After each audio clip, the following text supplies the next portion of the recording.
ঝড় বৃষ্টি নেই। তারপরও পানি বাড়ছে কুষ্টিয়ার ভেড়ামারার হাডিং ব্রিজ পয়েন্টে।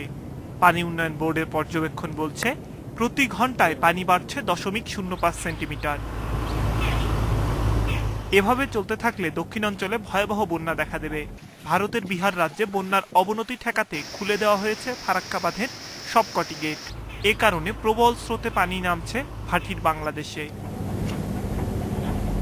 এভাবে পদ্মায় পানি বাড়ায় ভেড়ামারার ও দৌলতপুরের বন্যা নিয়ন্ত্রণ বাঁধ হুমকির মুখে পড়েছে। প্লাবিত হয়েছে দৌলতপুরের প্রায় 30টি গ্রাম।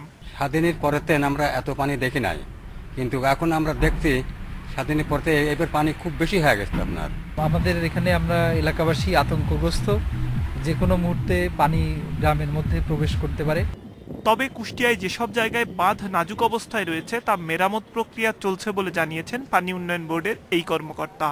4-5টা স্থানে দেখা যাচ্ছে যে আমাদের বাঁধের কিছু দুর্বল পয়েন্ট বেশ নাজুক অবস্থা বিরাজ করতেছে, এবং সেসব জায়গায় আমরা মোটামুটি সিনথেটিক ব্যাকটেক দিয়ে বাঁধের উচ্চতা বৃদ্ধি করা বা বাঁধ স্ট্যান্ডিং করার ব্যবস্থা নিচ্ছি। এদিকে পাবনার পাকশি হার্ডিন্স ব্রিজ পয়েন্টে পদ্মা নদীর পানি বৃদ্ধি অব্যাহত থাকায় নদী তীরবর্তী এলাকায় নতুন করে বন্যার আশঙ্কা করছেন এলাকাবাসী।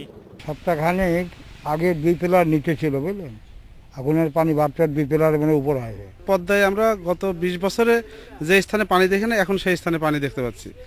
আবার পানি বৃদ্ধির সঙ্গে সঙ্গে রাজশাহী নগরীর কয়েকটি এলাকায় পদ্মার তীর রক্ষা প্রকল্প পড়েছে ঝুঁকির মধ্যে। Independent news desk.